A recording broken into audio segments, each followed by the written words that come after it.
這支影片幫大家整理了日本東京20個必玩景點加美食，世上最繁忙的十字路口，超好吃又便宜的壽司店，世界文化遺產東照宮，意外發現的超讚咖啡廳，走入水中參觀的美術館，必吃的 Harps 千層蛋糕，全日本最多人參拜的明治神宮，必逛的表參道，經典的東京鐵塔。想知道日本東京怎麼吃、怎麼玩，交通怎麼搭，5天4夜要花多少錢？一定要看到最後哦！嗨，大家好，我是劉。繼上一次的法國巴黎之旅，這一次我們來到日本東京。那這趟旅程特別是 Ashley 要帶給我的放鬆之旅，所以我全部的行程都沒有參與，通通他排。那接下來5天4夜，我們第一天會在市區走走，第2天我們要前往日光來場1日遊的清幽之旅，享受一下遠離日本東京市區的嘈雜。那剩下的3天，我們會在市區走走逛逛，吃很多好吃的美食。那趕快跟我一起看看日本東京有什麼好玩的吧 ！Let's go！ 東京是日本的首都，以東京都為中心的首都圈，人口超過3800萬人，約佔日本總人口的30%，是世界上最大的都會區。這次從高雄出發，去乘搭亞航，回程搭新開航的聯合航空，一樣是單走道小飛機，但有螢幕就比長榮的 A321好多了。來回機票要1萬左右，但卡到中秋雙十連假，所以還能接受。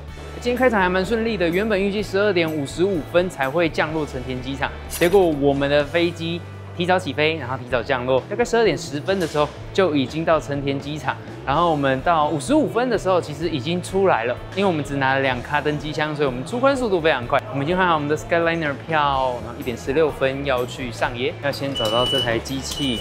我們是2維碼兌換，打開2維碼掃描，1點16，我們是到上野。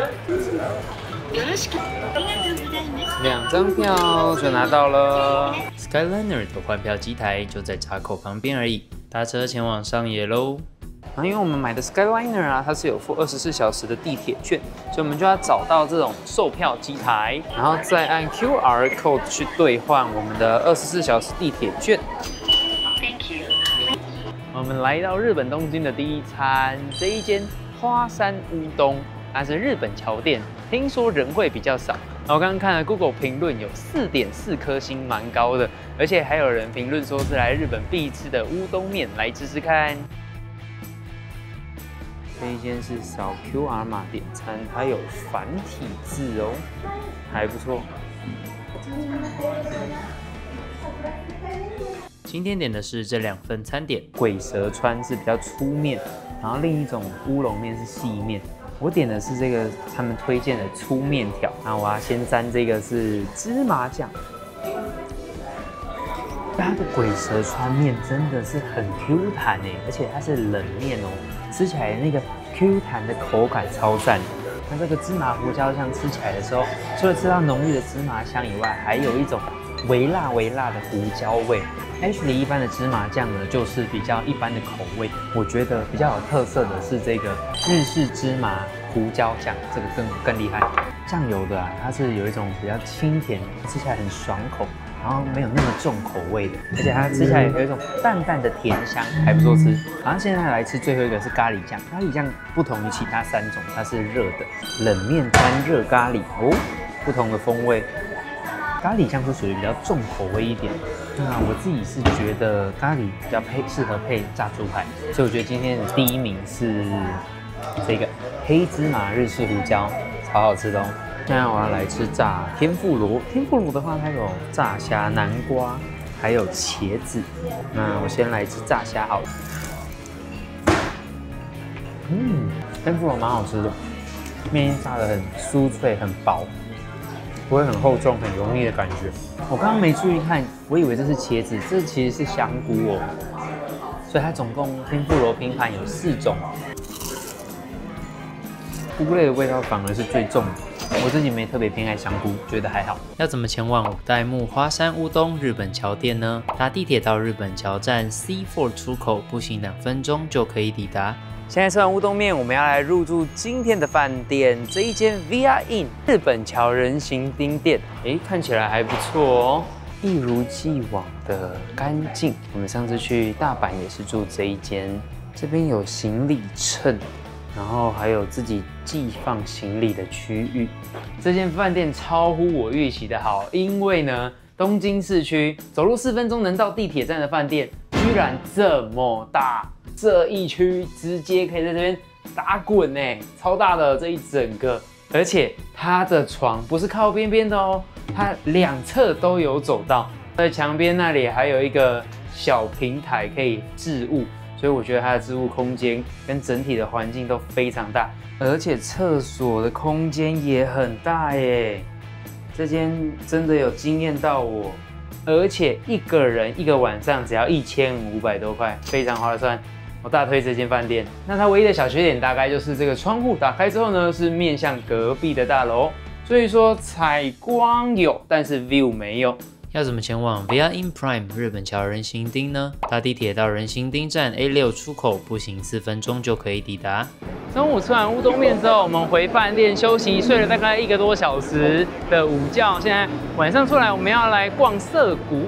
現在我身後就是澀谷十字路口，全世界最繁忙的十字路口，一天平均會有20萬人通過這個十字路口，特殊節日甚至高達50萬人哦。馬里奧賽車。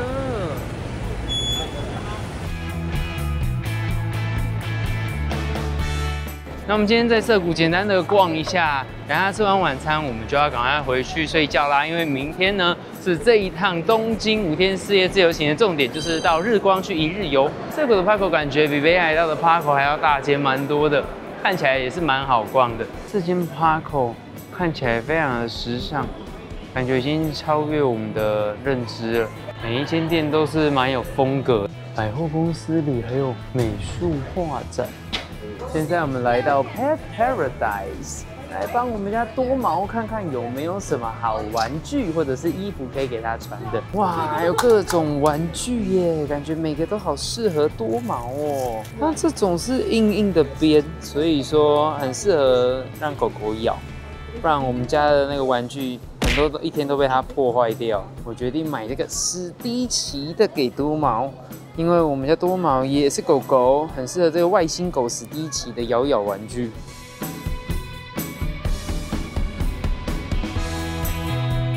哇，這是名牌的哎，這是立的哎，哇，它這裡的款式超多呢。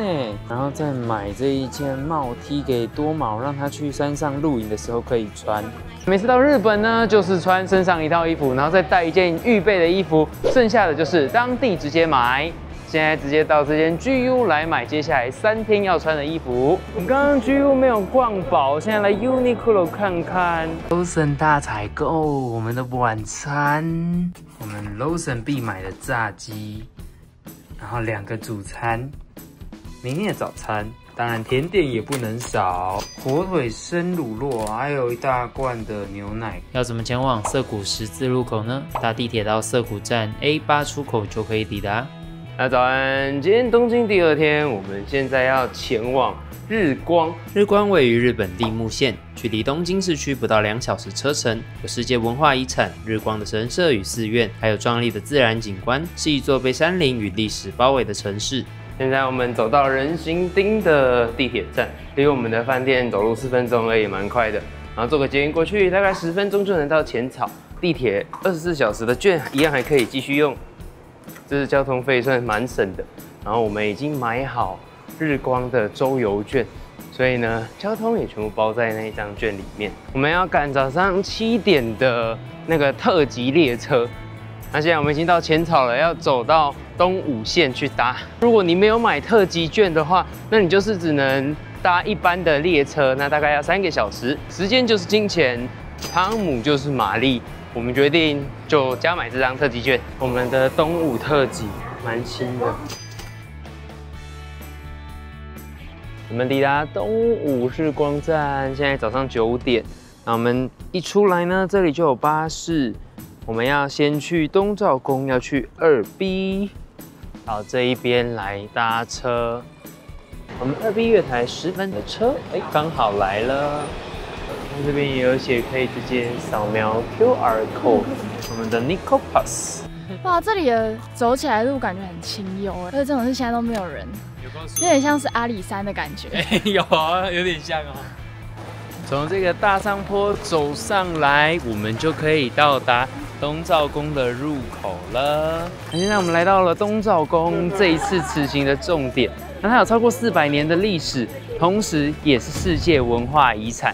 那東照宮祭祀的是德川家康，他是江戶幕府的初代將軍，也是終結戰國時代亂世的英雄。那我們到了東照宮這裡之後呢，就會先看到東照宮的五重塔。如果是散客的話，要在這一邊排隊。那因為我們是在 KKday 上面買，所以可以排7號的團體的這一個入口，就會人比較少。我們用 QR code 就可以換到實體票券，只排了3個人吧，大概2分鐘，很快的。那它的票券上是漂亮的陽明門，背後剛好還是一個地圖。現在呢，我們從表門進來，可以先走到神厩社看3元，上面呢就刻了很多雕刻，都是一些小猴子，這也是來到這邊必看的3元。那3元呢，就是這3隻。它是寫着非禮勿視、非禮勿聽，還有非禮勿看的人生大道理。3元的對面這裡，這是想象之巷，同樣也是來這邊必看的3大雕刻之一。那這個想象之巷有一點像，又有一點不像大象，看起來就有一種神話的感覺。我們爬上階梯之後呢，就可以來到陽明門。陽明門被稱為日本最美之門，它的上面刻有中國的民間故事，它有超過500個雕刻，也被稱為日木門，因為從早看到晚都看不膩。從陽明門進來以後，我們現在要到御本社，不能拍照，而且也要脫鞋子。我從御本社觀賞完出來了，我覺得它裡面超漂亮，我很喜歡。它裡面一進去的時候是金色的階梯，整個金碧輝煌，然後它是稍微有點滑滑的材質，所以大家上去要小心。那進去裡面之後啊，四周都是一些古人，有點像是幕府他們的畫像，頂部天花板的地方啊，還有很多龍的雕刻，它裡面鋪的是榻榻米的材質，整個看起來啊就非常古色古香，真的是還蠻值得一看的。那除了刚剛入口的3元跟想象像，最後一個3大雕刻就是棉貓。棉貓就在這裡，一隻睡覺的貓咪。那它為什麼有名呢？因為它的背後就是貓咪為天敌的麻雀，但是那幾隻麻雀卻還是很開心，就有一點象徵着德川家康他平定了戰國時代，帶來了太平盛世，所以我覺得這個寓意是蠻不錯的。通過棉貓的門之後，這裡可以有一個階梯，有200多階，走上去就是奧社，那奧社就是德川家康之墓，這邊一直走上去就是啦。那因為我們今天其實蠻趕的，所以我就不走上去嘍。大家有來的話，可以自己走上去看看上面到底長什麼樣子。要怎麼前往日光東照宮呢？在東武日光車站的公車站2B，搭乘N線到西參道站下車，步行10分鐘可以抵達。如果搭到班次比較少的 W 或 SL 線，可以搭到二荒山神社站，步行的道路會是更輕鬆的下坡。我們東照宮參拜完了，現在要走這一條大道去二荒山神社。那日光的東照宮，還有現在我們要去的二荒山神社，跟入口那邊的輪王寺並稱為二社一寺，被列為世界文化遺產，所以都是來到日光這邊必看的一個景點。現在來到二荒山神社嘍。那在神社的鳥居前面這裡就有一個什麼良緣小錘，我猜應該就是把這個錘子打一打，單身的人就可以祈求良緣吧。二荒山神社祭奉的是日光這邊的主山二荒山，也稱男體山，也是祈求姻緣跟家庭平安的聖地。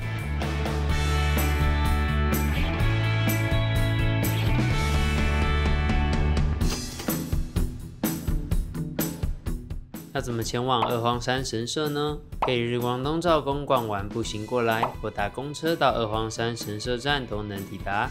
我們現在逛完二荒山神社，走回東照宮這邊，超扯！10點半，剛剛我們一早來，9點半左右吧，還沒什麼人排隊，現在排成這樣，超扯的。這種時候就很建議大家直接買 KKday 的票，可以從旁邊的團體入口。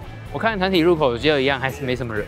我們已經逛完東照宮還有二荒山神社，現在走回來神橋。神橋它是朱紅色的木造板橋，同時也是日本3大奇橋之一，那也被譽為是立木這邊最漂亮的一座橋。我覺得這座橋它底下的這個潺潺流水啊，非常清澈，這樣看過去超美的。要怎麼前往神橋呢？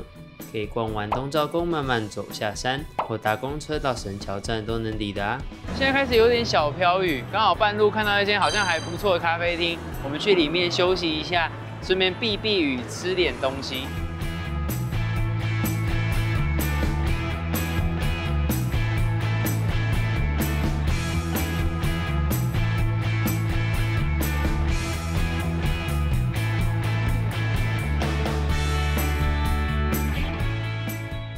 现在来吃它的可丽饼。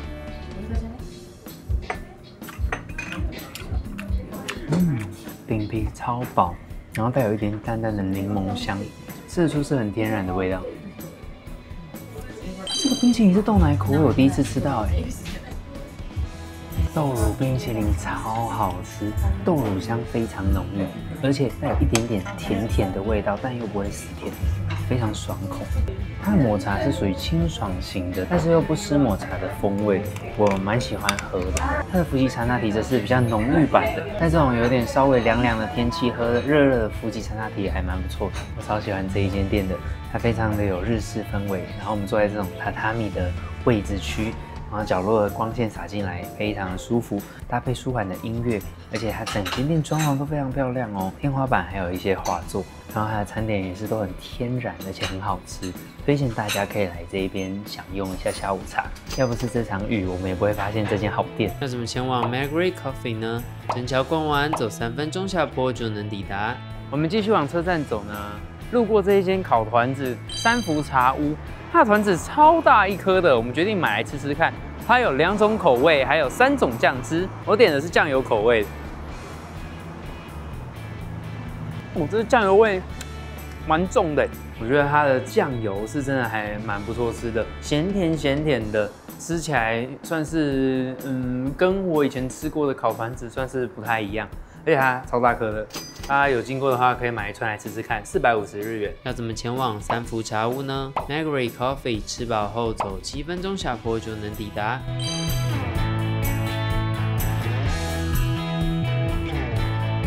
日光有名的炸湯鍋，它就是炸饅頭，然後是豆皮的，然後裡面有紅豆內餡。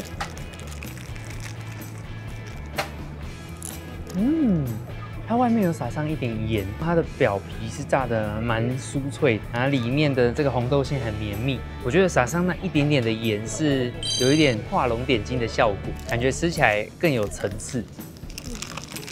不錯，而且就在車站出來，所以來日光的話，大家要記得來吃這個炸饅頭哦，好吃。店門口也有免費的冷麥茶可以喝。要怎麼前往日光炸湯鍋饅頭本鋪呢？東武日光車站走出來，右手邊商店街就能找到。現在我來到明治平纜車，纜車搭上去只要3分鐘，我們就可以達到1000多公尺高的展望台，可以俯瞰整個日光哦。明治平纜車票大人是1000塊，因為我們是有買周游券，所以我們可以有折扣票。那一個成人是900塊錢。這邊可以看到秋天、冬天、春天的好漂亮，各個季節都能看到這麼美麗的山景。現在我們要來搭明治平纜車了。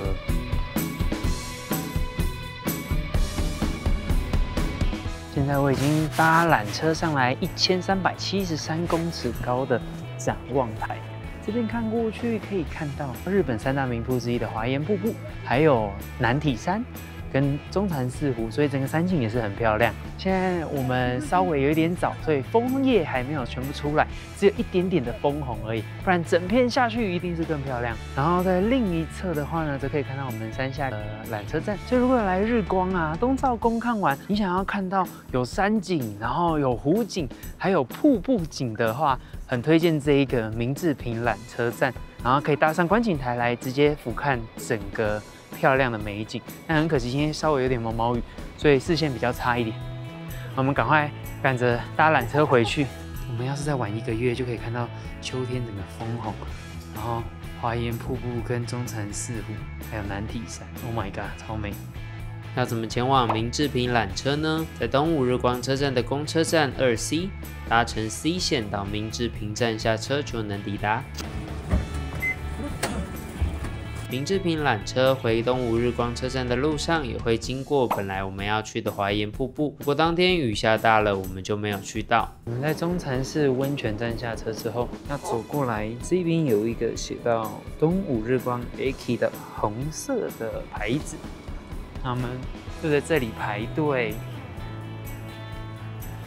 26B 往東武日光 Aki 方面，我們現在下午3點45分又回來。那因為離4點20的特急列車還有一點時間，所以再回來買炸湯鍋饅頭。但是紅豆餡真的好綿密，好好吃哦！大家有來真的一定要来買這一間饅頭，超讚！我們今天吃了4顆，這個無糖麥彩很好喝。那日光呢，整體給我的感覺真的是非常舒服。在東京不到2個小時的車程，但是這邊的人超少非常多，一個很清幽，而且同時又有很多歷史古蹟啊，還有世界文化遺產，給我的感覺有一點像是我們上次去福岡的由布院，但是這邊呢比由布院的人更少，所以如果有來東京市區，然後不想要人擠人，想要享受郊區的悠哉的話，可以來栃木縣的日光市這邊走走哦。現在晚上6點半，我們已經回到東京市區。那昨天澀谷的趴口稍微有一點太潮了。我覺得我們逛不太習慣，決定來上野這一邊的趴口逛逛。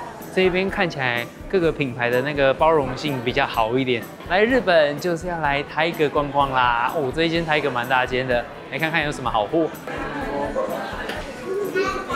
小朋友的也好可愛。看了一圈，我覺得這一雙鞋最帥，還蠻好穿的耶。這雙在日本買27000日幣，大約5600台幣，比 Momo 便宜2000多元。在日本買 Tiger 真的很划算哦。现在晚上8点半，大家吃晚餐，居然排了10幾個人。今天我們點一個菲力豬排，140克2200，跟一個咖喱豬排1980的。它這個是3元豬，咖喱豬排的豬排其實也蠻多的。看起來好好吃哦。哇，這個菲力豬排雖然是小份，但也是很多。然後他說這個高麗菜跟飯是可以免費續1次的，來吃吃看吧。哇，香的嘞！來試試看菲力豬，很嫩，對不對？好嫩哦。很好吃的，它面也超酥的。对啊，它虽然很厚，吃起来還是很軟嫩。咖喱醬裡面也有很多肉了。這間餐廳也多次榮獲米其林推薦。我沒有吃過這麼厚的豬排，然後可以有這種細緻的口感。通常炸豬排都是比較厚重，但是它真的就是非常軟嫩，感覺像在吃薄豬排一樣。但是那個咖喱的那個豬排的話，它就是有一點點油的部分，瘦肉的部分就沒有像菲力這麼的軟嫩。那我覺得整個吃起來的話，比較推薦菲力豬排。菲力豬排真的好吃。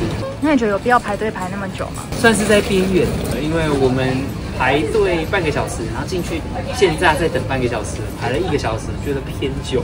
再久一點我就不排了。要怎麼前往炸豬排長谷川呢？搭 JR 到兩國站東口，步行2分鐘就可以抵達。大家早安，今天我們在東京第3天。昨天晚上玩到差不多11點多才回飯店，睡覺的時候已經1點半了。今天一樣7點起床，我們很少走這麼戰鬥的行程，但沒辦法，今天我們要來一個非常有名的美術館——豐州的 Team Lab， 所以我們要很早來。我們報名的是早上第2場的場次，8點半的，所以我們7點就起床了。那這個美術館非常厲害哦，它在2023年到2024年，其中1年的時間，突破了250萬的參觀人次，打破吉尼斯世界紀錄，成為全球最多人參觀的單一團體藝術博物館。趕快跟我一起進去看看吧！我們必須在 KKday 或 Klook 上面先買好票券，而且它1天有限量哦，不是當天隨買隨進的。這個非常熱門，還有限人數，大家要記得提前購買。進來之後，我們要先脫鞋子。要先走過這裡，要進入水區。我們不只是來看展覽，而是真正的走進展覽，成為展覽的一部分，超酷的！哇！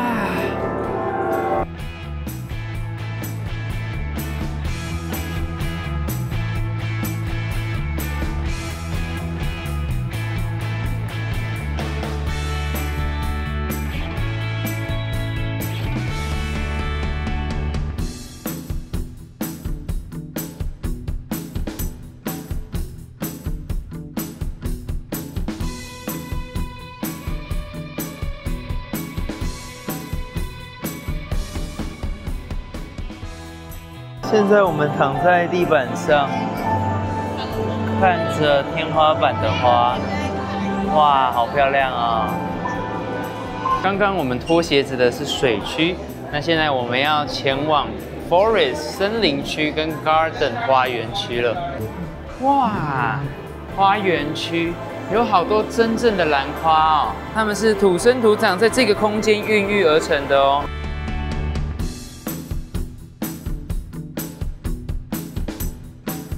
他說這個蛋是可以推的，它全部都是種在土裡的，還有一點雲霧。這些蛋因為是在戶外的展區，所以會比較熱一點。我們現在要進入運動森林，它可以掃描這個 QR code， 因為有一些東西可以用 App 來互動。我已經下載好了，可以來捕捉動物了 ，Catch Animals。我現在到了一個瀑布區，我要來抓寶可夢，啊不是。有抓到嗎？哇，這一只是什麼啊？好特別哦，長得很像犀牛跟駱駝的混種，在39000年之前絕種的。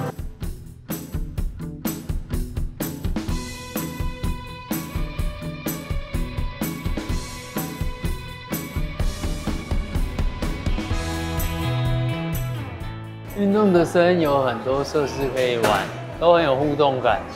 戶外區就是用餐區，在排隊人潮的旁邊。現在呢，已經逛完哦，10點45了，逛得比我想象中久，大概逛了2個小時，比我想象中的還要好很多哎，真的是超有互動感的。我們真的是走進藝術展覽裡，一開始的那個水區就超級驚豔，也是我最喜歡的區域。我第一次是光着腳，然後在那個藝術展覽館裡面踏着水，超酷的。整個園區它是沒有一個固定動線的，所以你要自行去探索，我覺得超棒。要怎麼前往 TeamLab Planet 呢？搭地鐵到新豐州站 1A 出口，沿着園區外圍走就可以抵達。那現在我們要來吃 TeamLab Planet 附近的一間文字燒，就是這間月島文字燒總本店。2個人的座位前面就有熱熱、喜而騰腾的鐵板。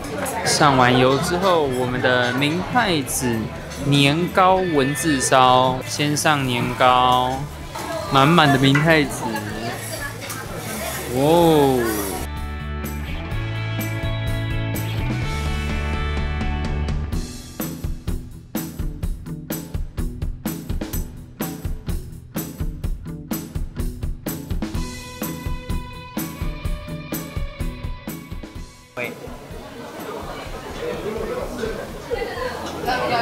但因为我沒有吃過文字燒，所以呢，我不太確定它跟其他的文字燒比起來差別是什麼。不過我覺得現場為你料理有一種視覺的享受，就感覺像在看一場表演一樣，趣味性還蠻不錯的。我吃懂這個文字燒了，它要放久一點，下面的這一個鍋巴，哇，脆脆的，口感很讚。吃完剛剛那間月島文字燒了。我覺得它的明太子年糕文字燒，明太子味一般般，沒有到特別重。那年糕的話是最好吃的，它有一種 QQ 的口感。那整體文字燒呢，我覺得吃起來有一點點像是在吃蚵仔煎，但是又沒有那麼脆，它是很薄很薄的。這間文字燒啊，它就是很有那種日本下班之後上班族過來這邊一起相聚的感覺，所以呢，環境就是比較歡樂。但是如果是你不喜歡太吵的人，可能會覺得稍微有點吵。桌與桌之間的距離算是比較近，所以都可以聽得到隔壁在講什麼東西。我覺得呢，像我們沒有吃過文字燒的人啊，是可以來吃一次看看。但老實說，我覺得它的味道算是偏比較重口味，我自己是覺得還好。那如果要排隊，可能排個30分鐘的話，我會覺得可以 pass 沒關係。要怎麼前往這間月島文字燒呢？搭地鐵到月島站10號出口，步行4分鐘就可以抵達。現在吃完月島文字燒，要到下一個本趟東京最可怕的一個行程，就是陪女朋友逛街。我們要先去銀座。我們逛街逛到一半，在銀座地鐵 A1 出口旁邊路過一間大福店 ，Ashley 說這是一間有名的大福，買來吃吃看。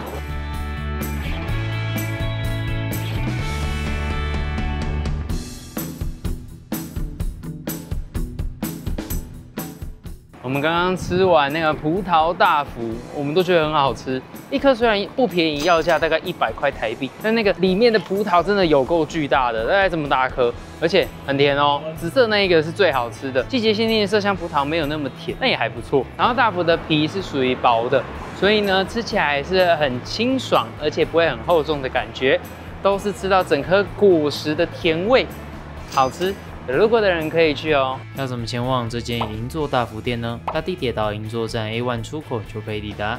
逛街逛累了，現在我們來到 Harps Luminate 這一間 Harps， 它是有名的水果千層。那它是在有樂町的這一間 Luminate 百貨裡面。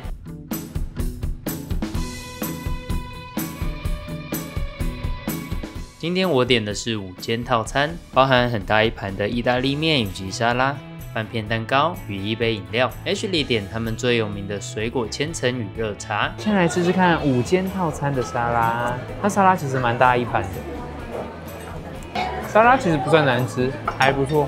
雞肉蘑菇番茄奶油意大利麵，意大利麵就比較普通一點，但是它的分量還蠻多的。好，现在來吃吃看他們的水果蛋糕，它水果種類蠻多的，有奇異果、哈密瓜。還有香蕉，哇，滿滿的水果。大口咬下去，我覺得還不錯吃哎，它能吃得到它水果的鮮甜，而且它的鮮奶油算是還蠻細緻的。但是因為它的不是蛋糕，它是千層可麗餅，所以吃起來沒有像一般的那種精緻蛋糕是比較細緻的，它吃起來是吃得到那個餅皮的感覺，所以口感跟我想象中的有點不太一樣。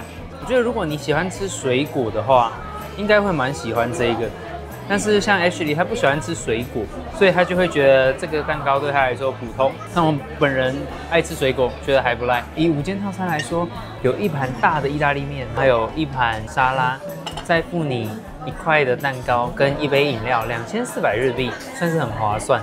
然後像另外一份的話，是一片它的招牌的千層蛋糕，還有1杯水果茶，這樣算起來2000日幣。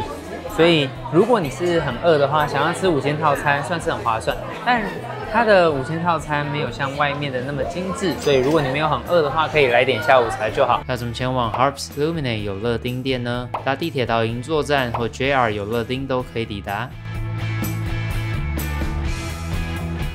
逛了一整個下午的銀座，實在是超級累，腳很酸。現在要來吃晚餐壽司店——梅丘壽司美登利總本店。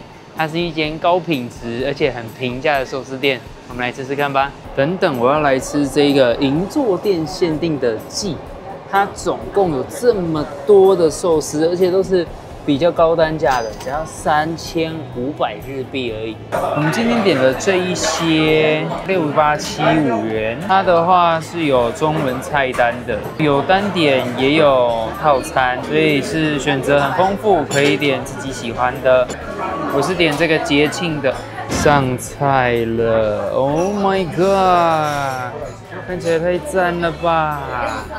干貝、鮭魚卵、鹽蝦海膽、玉子燒、鮪魚，它的蟹膏沙拉很新鮮耶，而且裡面可以吃得到滿滿的蟹肉，看起來超好吃的。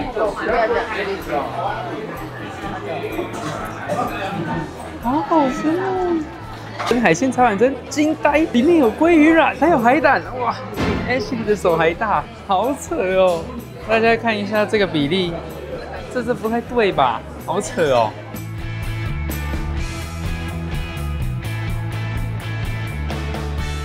吃完了哦，我傻眼，超級無敵好吃！我目前吃到最好吃的一餐，会讓我想要2訪。剩下的2天還有時間的話，我還想要再來吃一次，有夠好吃的！它的那個鮪魚真的是太厲害了，它好像給我3種鮪魚，我吃完一個哦，太好吃，直接在第2個、第3個全部嗑掉，完全沒有拍到，太好吃了！我平常是最愛吃鮭魚的人，但這一間的鮪魚真的超頂，比鮭魚還好吃。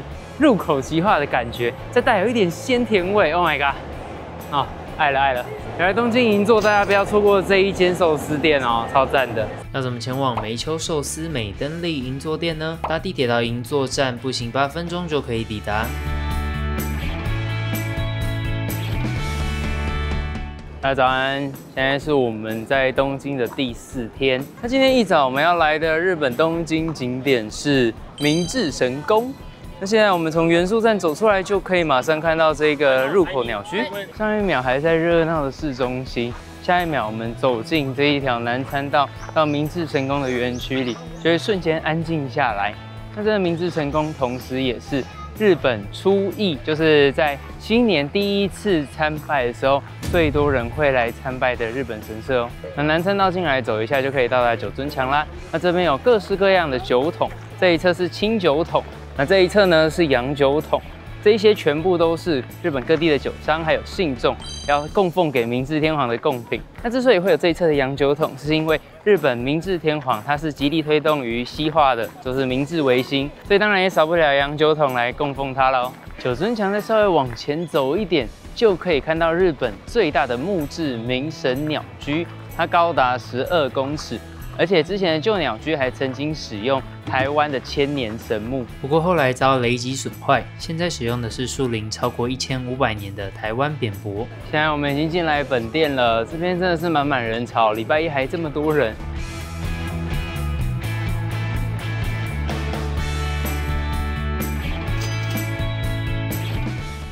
哇，這邊好寧靜哦，都市裡的森林。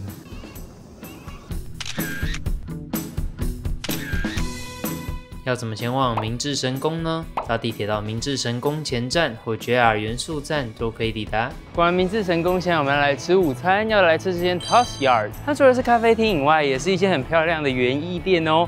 可以看到它外面就有一些花花草草。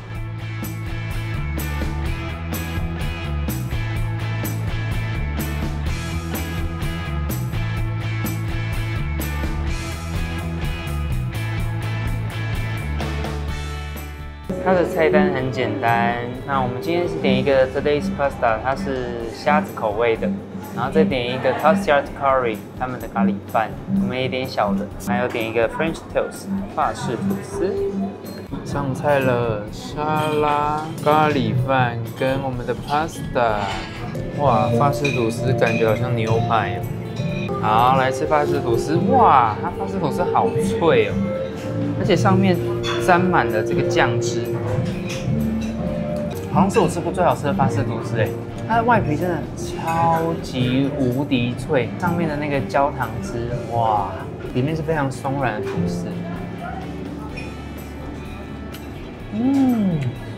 外脆內軟，然後再搭配一個香蕉，甜鹹的，讚！我們吃完這間 Toss Yard 了。我覺得它的那個意大利麵一開始吃會覺得，怎麼好像醬汁不夠濃郁，很清淡。但吃到後面發現，意外的超級爽口，整盤吃完還有點意猶未盡，而且裡面有各種蔬菜，所以吃起來呢是很滿足的，很清爽，而且又很健康的感覺。然後那個咖喱飯也真的很讚。有一個淡淡的甜香，然後雞肉也算蠻嫩的。最厲害的是它的法式吐司，法式吐司真的有夠好吃的。大家如果來明治神宮玩，很推薦來這間 Toss Yard 來吃吃看哦。要怎麼前往 Toss Yard 呢？搭地鐵到北參道站2號出口，步行5分鐘就可以抵達。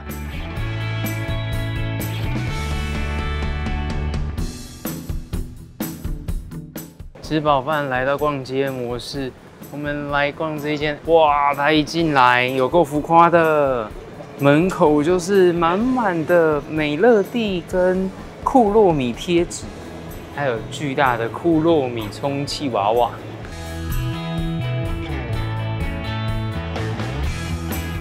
這邊有一台扭蛋機，這好可愛哦！對，美樂蒂跟庫洛米，一回770。哎呦，噴出來，轉到一隻酷企鵝，蠻可愛的啊。我們已經走回車站，但是有人被這間 Cosme Tokyo 吸進去了，看來沒有個1-2個小時是出不來。我猜這間就是傳說中的女友逛街天堂，男生看到這裡都會退避三舍。我們從竹下通逛到表參道了，號稱日本版的巴黎香榭麗舍大道。這裡也有很多東西可以逛，整個竹下通逛到表參道可以逛一整個下午。還有一間哈利波特專賣店，可惜要排很長。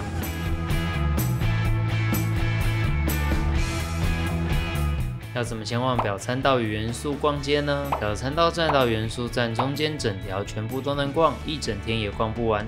我們在元素還有表參道逛了一整個下午，現在要來吃晚餐。我們要吃這間Butasama，它是專門賣燒肉的烤肉店。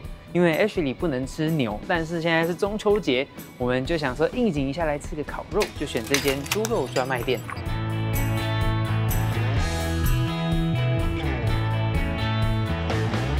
那整體來說呢，這是一間我覺得還算不錯吃的烤肉店，尤其是它的內臟真的是沒有腥味，柚子胡椒豬也還不錯吃。不過那一大盤的4種豬肉，我就覺得試出來好吃，沒有到說一定必點。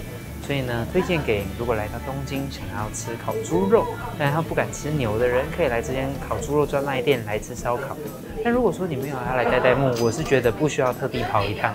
要怎麼前往Butasama呢？搭地鐵到代代木站 A1 出口，步行5分鐘就可以抵達。我們第4天晚上最後一晚在東京，要上去東京鐵塔。以前呢都是只有在外面看東京鐵塔，這一次呢 TeamLab 的門票只要加購好像200多塊吧，我們是買套票就可以附贈上東京鐵塔的票，我们趕快上去看看吧。我們是有 QR code 可以直接給他掃。我們抵達150公尺了，現在是萬聖節的主題耶，因為現在是中秋節，居然會有玉兔耶！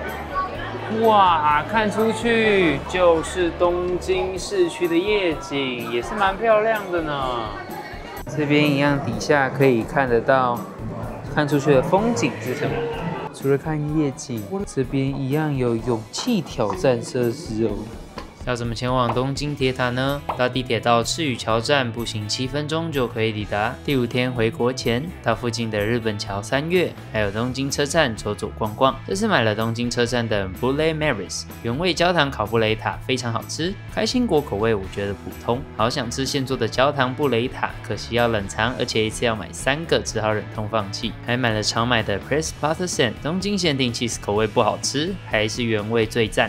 那剛剛我已經結算完這次的總花費了，我們的機加酒呢是最貴的，機票10524，4天的住宿6328，那交通的話3302，主要是在日光那一天花了差不多2000塊。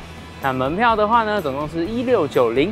那吃飯4天的住宿，一個人平均是4124，所以總共5天4夜總花費是25968，我覺得還算蠻 OK 的。那以上就是這一次東京5天4夜自由行的影片，我把所有會用到的優惠購票連結還有飯店資訊都放在底下的資訊欄分享給大家，希望你們會喜歡。那我們就下一集再見嘍，拜拜。